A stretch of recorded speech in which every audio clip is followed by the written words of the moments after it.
하루 시작하는 길입니다. 오늘 함께 볼 말씀은 히브리서 13장 10절로 16절 말씀입니다. 우리에게 제단이 있는데 장막에서 섬기는 자들은 그 제단에서 먹을 권한이 없나니 이는 죄를 위한 짐승의 피는 대제사장이 가지고 성소에 들어가고 그 육체는 영문 밖에 불사름이라. 그러므로 예수도 자기 피로써 백성을 거룩하게 하려고 성문 밖에서 고난을 받으셨느니라. 그런즉 우리도 그의 치욕을 짊어지고 영문 밖으로 그에게 나가자. 우리가 여기에는 영구한 도성이 없으므로 장차 올 것을 찾나니. 그러므로 우리는 예수로 말미암아 항상 찬송의 자세를 하나님께 드리자. 이는 그 이름을 증언하는 입술의 열매니라. 오직 행함과 서로 나눠주기를 잊지 말라. 하나님은 이 같은 제사를 기뻐하시느니라. 우리가 드릴 제사는 찬송의 제사와 또 나눔의 제사입니다. 왜냐하면 나눔의 제사는 하나님이 기뻐하시는 제사이고요. 또한 찬송의 제사는 그 이름, 예수의 이름을 증언하는 또 증언하는 입술의 열매이라라고 오늘 본문에서 말씀해 주고 있습니다. 성경 말씀 가운데 보게 되면 마태복음 21장 33절에서 46절 말씀에 보게 되면요. 포도원 비유가 나옵니다.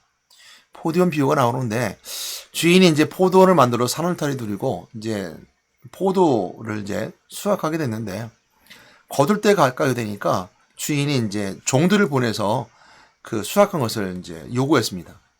그런데 주인이 종들을 보내니까 포도원 일꾼들이 종들을 오히려 때리고 시위 돌쳐서 돌려보냅니다. 더 많은 종들을 보내니까 그들도 그대로 해서 내쫓게 됩니다. 그래서 주인이 내 아들을 보내면 좀 존대할 것이다. 높여줄 것이다. 그래서 아들을 보냈으면 좋겠다 하니까 오히려 이 농부들이 말하기를 이 아들은 상속자라. 이를 죽이고 유산을 우리가 차지하자. 이렇게 말합니다. 그래서 이 주인의 아들을 포도원 바깥에 내쫓아 죽였습니다. 포도원 주인 돌아오면 어떻게 하겠느냐라고 말했습니다. 제때로 바칠 만한, 그러니까 포도원 주인이 돌아오게 되면 그들을 진멸할 것이고 오히려 그 포도원을 오히려 제대로 새로 줄 포도 농부로 다시 이제 교체할 것이다. 이러면서 마태복음 21장 34절 46절 말씀에 그 포도원 밖에 죽여서 내쫓은 그가 바로 예수다 라고 말하면서 건축자의 버린 돌이 모퉁이 머릿돌이 되었느니라 라는 말씀으로 그 말씀을 마무리 짓게 됩니다. 이 본문 말씀과 이 지금 말씀 마태복음 21장 말씀은 예와 그 내용으로 함께 연결되어 있다라고 볼 수 있습니다. 오늘 히브리서 13장 6절로 10절 말씀 가운데 10절로 16절 말씀 가운데 이 메시지는요. 세 개가 나오게 되는데 첫 번째는 뭐냐면요. 구약의 제사고요. 그다음에 구약의 제사가 성취된 예수 그리스도, 또 예수 그리스도와 함께 또한 우리도 그렇게 하자라고 해서 세 단락으로 나눠져 있음을 알게 됩니다. 그 세 단락으로 나눠져 있게 되는 특히 포커스는 예수 그리스도에게 포커스가 맞춰져 있는데 예수 그리스도의 그 십자가 죽으심, 그것이 바로 포도원 바깥에 내쫓아 주인의 아들 버린 자들이 바로 구약의 제사 드리는 것들이 완성된 그리스도임에도 불구하고 예수님이 오자 그들이 인정하지 않고 오히려 내쫓아 죽였다라고 이제 이 예화 속에 등장하는 메시지죠. 그러면서 우리도 또 마찬가지로 예수님처럼 이 문 밖에 지금 예수님이 가셨던 그 십자가 길처럼 그렇게 가야 된다라고 말하고 있습니다. 이 배경을 보게 되면 오늘 보기에 하나님이 기뻐하시는 제사라는 말씀을 함께 나누게 될 때 그 제사라는 말 속에 담겨져 있음을 알게 됩니다. 우리가 이렇게 생각할 수 있죠. 제사가 우리가 예배라는 단어도 있는데 꼭 제사라는 단어를 써야 됩니까? 라고 물을 수 있잖아요. 이 제사라는 단어는요. 디시아라는 언어를 가지고 있는데요. 헬라어 디시아는 희생제물, 이렇게 뭔가 제물이 있는 것을 말할 때 제사라고 합니다. 희생제물이 있다든지 혹은 이제 어떤 희생되어진 어떤 내용들이 있을 때, 그걸 상징적으로 이제, 혹은 이제 제사라고 그러는데, 예수 그리스도의 그 희생제사, 제물에 대한 내용을 볼 수 있는 부분들입니다. 그 제사와 예배는, 예수 그리스도를 통해 오심을 통해서 바뀌어지게 됩니다. 그러니까 제사는 구약에 쓰던 용어들인데요. 오늘날도 마찬가지로 제사 그러면 희생제물이 있어야 되는 것이고, 그 제물은 구약에서는, 짐승을 잡았습니다. 짐승을 잡았고요. 그래서 이제 오늘 서두에 이제 히브리서 13장 10절 말씀 서두에 보게 되면 이렇게 서두에 시작하게 되죠. 어, 우리에게 제단이 있는데 장막에서 섬기는 자들은 그 제단에서 먹을 권한이 없나니. 이 말씀은 구약의 이제 그 율법이죠. 그러니까 제단은 그 성막 안에 있는 사람들을 말하고요. 그 성막 안에 있을 때 성막 밖에 있는 거 구별됐고요. 그 구별된 것이 함께 나누지 않았다고 합니다. 이것이 이제 구약에서 보는 메시지고요. 11절 말씀에 보게 되면 이는 죄를 위한 짐승의 피는 대제사장이 가지고 성소에 들어가고 성소로 들어간 거예요. 그 육체는 영문 밖에서 불사름이라. 그래서 이제 가축을 잡죠. 소나 양이나 염소를 갖게 되면 이거를 대제사장이 피는 제단에 가서 뿌리고 그 나머지 이제 그 뼈와 또한 그 뭐죠? 가죽과 고기는 그 똥까지 같이 이제 그 성소 밖에서 다 태워 불살아 버렸습니다. 그러니까 나눴다는 거죠. 이 구약의 제사 제도를 이제 설명하고 있습니다. 그러니까 구약의 제사제는 짐승이 희생 제물이었어요. 그래서 제사라고 그러는 거고요. 그러니까 그 제사라는 것인데 그 제사를 드렸던 구약의 제사가 이제 12절 말씀 보면서 확 바뀌게 됩니다. 그게 뭐냐면 그러므로 예수도 자기 피로서 백성을 거룩하게 하려고 성문 밖에서 고난을 받으셨느니라. 예수도 자기 피로서 백성을 거룩하게 하려고. 그러니까 지금 피와 고기가 짐승의 피와 짐승의 가축과 고기와 똥이 구별되어서 성소 안과 밖 구별되는 것처럼 예수님도 마찬가지 그렇게 하셨다는 거예요. 피로서 백성을 거룩하게 하려고 성문 밖에서 육체는 고난을 받으셨다는 거예요. 성문 밖, 그러니까 성수 아닌 바깥에서 고난을 받으셨다는 거예요. 그러면서 우리도 똑같이 그의 치욕을 짊어지고 영문 밖으로 그에게 나가자라는 말씀을 통해서 예수님께서 십자가에 못 박혀 죽은 것처럼, 물론 십자가에 못 박혀 죽기까지는 누가 아까 본 말씀 말고 포도원 비유, 마태복음 21장 말씀의 비유처럼 포도원 농부들이, 유대인들이, 이스라엘 백성들이, 또 바리새인들이, 서기관들이, 사두개인들이, 또한 헤롯 당들이, 유대인들이 다 그들이 하나가 되어서 예수를 십자가에 못 박으라 해서 죽였다는 거예요. 그러니까 그들은 포도원의 농부임에도 불구하고 주인의 아들을 와우자 오히려 그 상속자를 죽이자, 우리가 이 포도원을 차지하자라는 마음으로 죽였다는 거죠. 그 의미 속에 들어가게 됐을 때 그 예수 그리스도는 성문 밖이라는 표현이 그게 맞는 거고요. 그 예언 속에 그것이 들어가 있습니다. 그러면서 우리도 그와 같이 그리스도의 그 죽으심 함께 간다는 거예요. 우리도 그에게 나가자는 거예요. 그게 굉장히 중요합니다. 그래서 그러면서 말하기를 뭐냐면 우리가 여기에는 영관 도성이 없으므로 장차 올 것을 찾나니, 영원한 영관 도성이라는 것은 새 예루살렘을 말합니다. 천국을 말하죠. 새 예루살렘은요, 마지막 모든 것이 그 멸망당하고 심판대 앞에 쓰게 됩니다. 모든 것이 다 멸망당합니다. 그리고 심판대 앞에 누가 쓰냐면 불신자들이 심판대에 서요. 그 음부에 있다가 불신자들은 심판대에 쓰지만 예수 믿는 사람들은 심판대에 쓰지 않습니다. 바로 새 예루살렘, 새 하늘과 새 땅으로 옮기게 되죠. 그러니까 그 영관 도성이 없으므로 우리가 있을 것은 새 하늘과 새 땅이라는 것이고 천국을 바라본다는 거거든요. 그러니까 포도원 농부들이 이 땅의 것을 가지고 우리 것이다라고 생각하는 것이 아니라 내가 이 포도원을 잘 갖고 와야지 주인을 죽이자 하는 것이 아니라 우리 그렇게 바라보지 말고 새 하늘과 새 땅을 바라보자라는 것이거든요. 그랬을 때 오늘 이 말씀이 확 바뀐다는 건 뭐냐면 구약엔 제사제도입니다. 그러니까 뭐 우리 하는 것처럼 5대 제사가 있죠. 번제, 속건제, 속죄제, 뭐 소제, 이런 이 화제 이런 것처럼 5대 제사가 있어요. 5대 제사가 있는데 그 5대 제사는 제물이 있어요. 희생 제물이 있고 희생 제물에게는 전가되는 죄가 전가됩니다. 그래서 전가되고 그 죄가 옮겨진 을 통해서 제물을 잡고 제물 잡음을 통해서 그 죄가 용서받는 거예요. 그러니까 내가 본인이 죄가 있으면 죄가를 그 제물에다 손을 얹고 손을 얹음을 통해서 내 죄가 그 짐승에게 전가 옮겨지게 되고 그 짐승을 잡음을 통해서 제가 용서받게 되는 거죠. 이게 구약의 제사제도입니다. 근데 오늘 12절 말씀에서 예수님께서도 친히 자기가 백성을 거룩하게 해서 성문 밖에 고난을 받으셨고 죽으셨죠. 그것처럼 우리도 그 고난을 가자라는 걸 통해서 이 그 구도가 달라진 겁니다. 구도가 달라졌던 것은 뭐냐면 구약에서는 내가 죄를 짐승에게 전가시켜서 짐승을 잡으면 하나님께 용서해 줬지만 이젠 예수 그리스도가 주인이시며 아들이신 예수가 이 땅에 오심을 통해서 하나님이시면서 아들인 예수님께서 이 땅에 오심을 통해서 내 죄를 전가시키는 것이 아니라 친히 하나님이 우리의 죄를 용서하시고자 찾아오셨어요. 이제는 내 죄가 전가되는 게 아니라 찾아오셔서 우리의 모든 죄를 다 짊어지고 십자가에 걸어가셔서 십자가에 죽으셨어요. 그럼을 통해서 우리는 내 죄를 그냥 서놓고 전가시고 무책임한 것이 아니라 내 죄를 짊어지고 그 고난의 길을 참여하는 거예요. 그래서 거기서 하나님을 만나는 거죠. 그러니까 하나님은 우리를 찾아오셨던 것은 내 죄를 용서하러 찾아오셨어요. 그래서 우리는 뭐야? 하나님 만나야 되는 거예요. 그 죄의 원인이 어디서 왔으며 원인이 무엇이며 그것이 창세기 3장이 하나님 떠났기 때문인 걸 알고 이제 하나님을 만나게 되는 거예요. 그러니까 우리가 예수 그리스도를 믿으면 내 죄가 먼저 드러나는 거예요.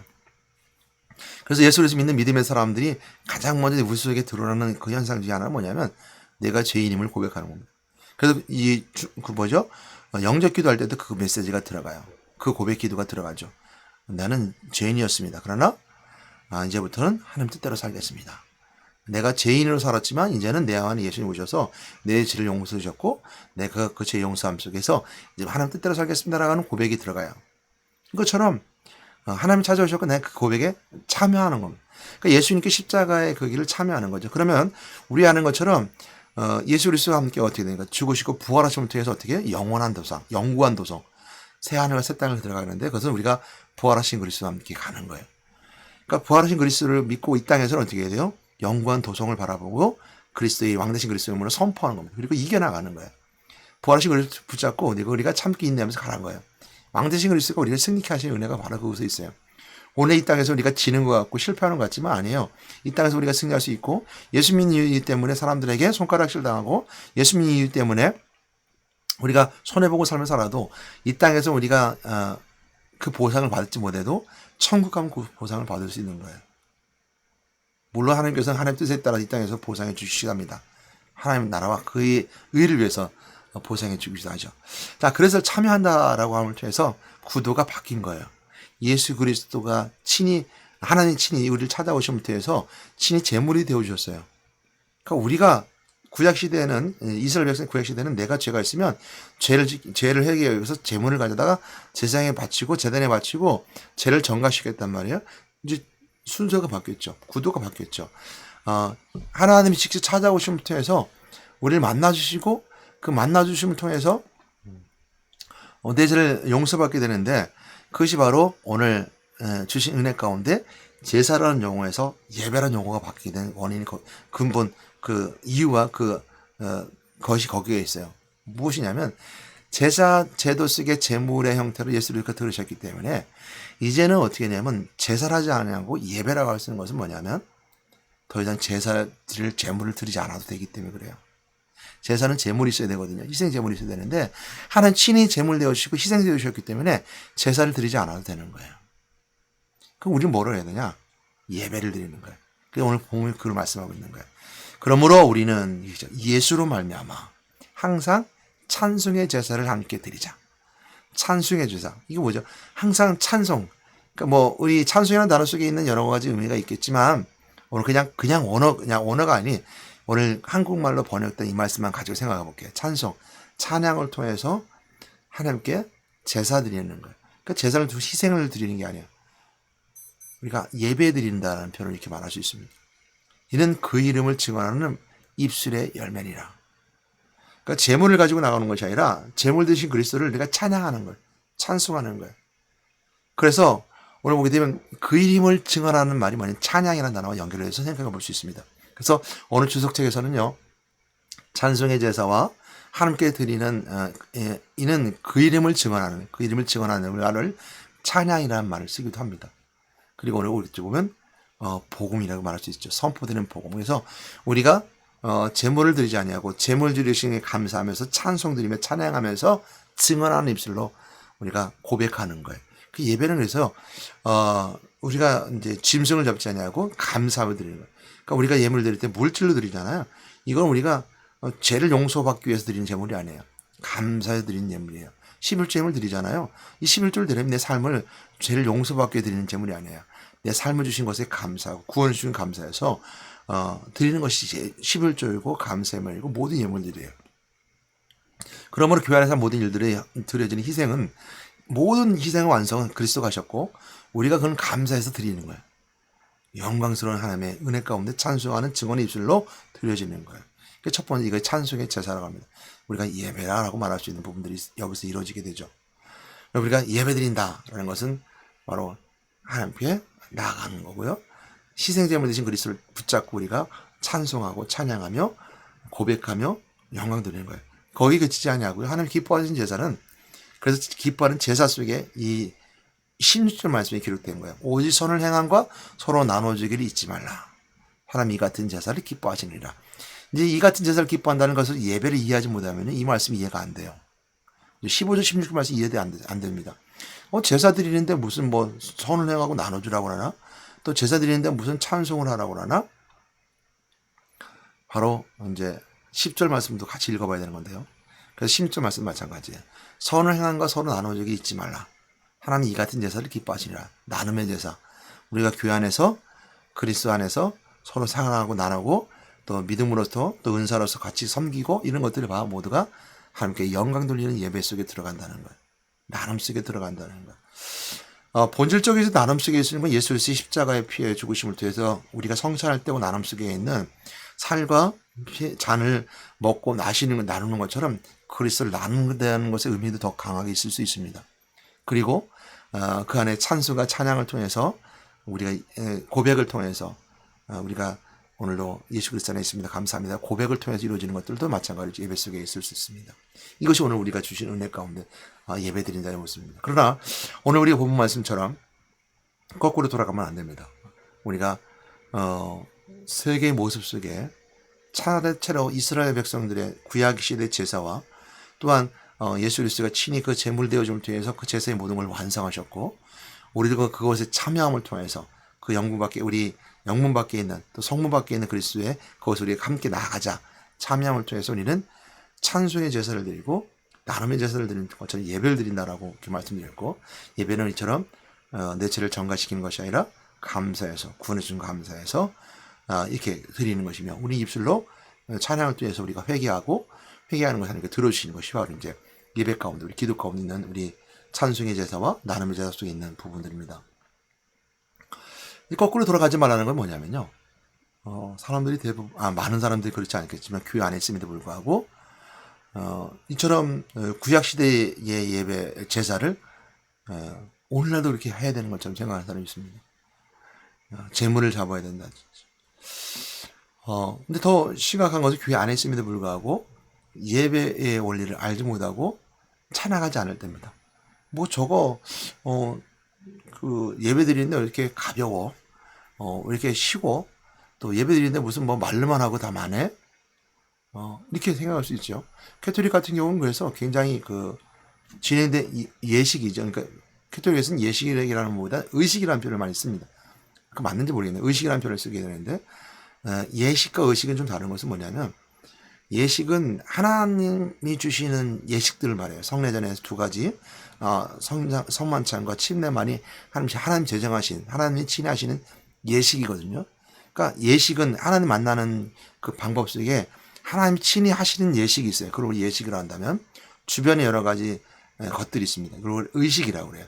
어떤 행사를 한다든지 또 어떤 일을 만들어갈 때 의식되어지는, 그러니까 생각한다는 의식이 아니라 예식에 맞게끔 그에 버금가는 의식의 절차들, 그걸 의식이라고 했을 때 캐톨릭은 7성사를 가지고 있다고 해서 우리 하는 것처럼 성만찬과 친후에 장례식이라든지 결혼식이라든지 사품 서재, 그러니까 사품 신부님들이 이렇게 안수받는 거라든지 교육하는 거라든지 이런 것까지 합쳐서 7가지가 들어갑니다. 아니 5가지 더 들어 7가지입니다.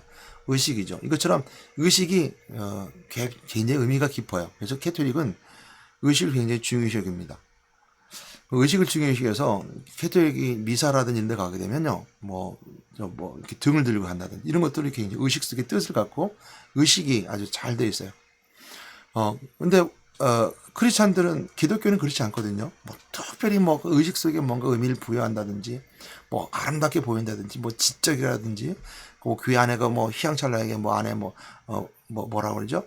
그림이 잘 조각상이 잘 돼 있다든지, 물론 이제 편안한 교회라든지, 어떤 잘 꾸며진 교회들이 있습니다. 그러나, 또 어떤 의미를 두는 교회도 있지만 아주 그 정도까지 가지 않는 거거든요. 그러면 굉장히 쉽게 생각할 수 있습니다. 가볍게 생각할 수 있어요. 무슨 이게 공동체 예배가 무슨 예배야? 라고 말할 수 있죠. 그런 의미에서 보게 됐을 땐 그런 분들에게는, 오늘 예배의 의미, 다 모든 걸 이루셨어요. 모든 예식을, 모든 절차를 예수님께서 십자가에 못 박혀 죽으시고, 친희생제물을 되어주신 다 절차를 다 예수님께 밟아놓으셨어요. 우리는 참여만 하면 돼요. 그리고 뭐 해야 된다 그랬어요? 찬송의 제사를 드려요. 그 찬송에 대해서 입으로 고백하는 것인데요. 입술이 증거, 입술의 열매라고 하는 것처럼 하고, 나눔 속에 있는, 성찬을 떼고 나누는 것처럼 나눔 속에 있는 것이 바로 예배의 모습이다라고 우리에게 말씀을 주고 있습니다. 이렇게 생각해 볼 수 있고요. 또 반대로요. 너무 쉽게 생각하는 수 있습니다. 그냥 우리가 구두로 한번 예배 드리면 되지 라고 해서 너무 절차나 예식을 따지지 않고 목사도 아닌데도 올라가서 강대상에 설교를 한다든지, 왜 우리 입술의 고백인데 어떤 상관이 있어요. 우리가 찬양하는 건 다 상관없는데요. 위에 어렵다든지 목사님 설교하는데 목사님 그건 틀려요, 이건 맞는 것 같아요 라고 우리가 일어나서 얘기를 한다든지 이럴 수 있잖아요. 이런 사람도 있을 수 있습니다. 있기도 하고요. 제가 목회 경험에 의하면 그렇게 하신 분도 있습니다. 근데 대부분은 그러진 않죠. 예배 시간은 그러지 않는데 이제 그 모든 순서를 쉽게 생각하고 자기의 그 교만과 자기의 아집 속에 집어넣으려 하는 사람이 있습니다. 그래서 자기가 아니면 아닌 거예요. 틀린 거죠. 이렇게 하는 사람이 있었습니다. 그래서 너무 쉽게 생각해서 가볍게 생각하는 분들이 있어서는 또 마찬가지로 그 안에 예수의 십자가의 분명한 의미와 뜻을 분별할 수 있는, 아주 최소한이라도 그리스도를 알아서 하나님 만나는 것, 죄 용서 받는 것, 또한 마귀로부터 해방받아 참된 자유함을 누리면서 부활의 것을 증언하는 것, 이런 것들만이라도 우리가